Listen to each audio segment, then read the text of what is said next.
No working taps, no wells, only snow. Women in this camp collect it to melt it back into water. However bad it gets here, their families still have to drink. An extended family of 20 live in this hut in a refugee settlement in the northern Bekaa Valley. They have a small stove, but they don't have much wood, so they were burning pieces of a plastic mat. The area around the stove was quite warm, but the fumes of burning plastic hung heavy in the air. This is no place to be a child. It's a much worse place to be a baby.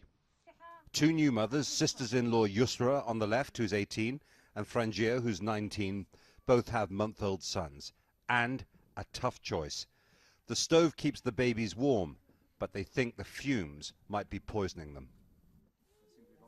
The babies, Khaled and Saleh, have chesty colds. Yusra and Frangier are trying to breastfeed, but it's hard because they're hungry, living each day on a single bowl of lentil soup or rice and beans. They make up some baby formula with the snow water. Saleh was born without a hand. His mother, Frangier, says she's been told an operation might help him, but she doesn't have the money.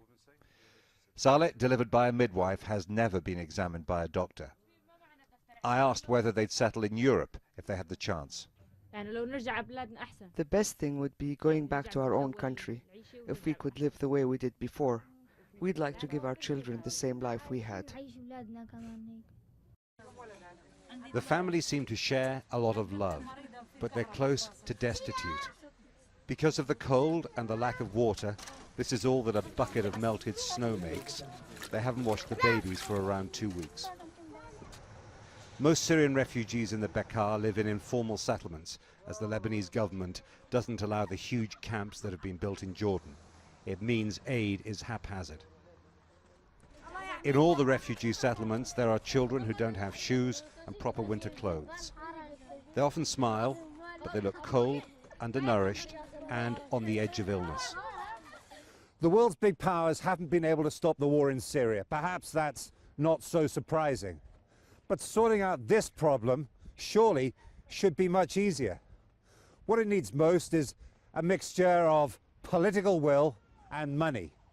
And the fact that these people are still living like this in the 3rd year of this crisis suggests there isn't enough of either. Big sums of money have been donated to help Syrian refugees, but very little has reached here. These are resilient people, and local aid workers said the camp was no better and no worse than others in the area. The humanitarian crisis caused by the Syrian war is growing exponentially. A bitter day was becoming another freezing night. Jeremy Bowen, BBC News, in the Bekaa Valley.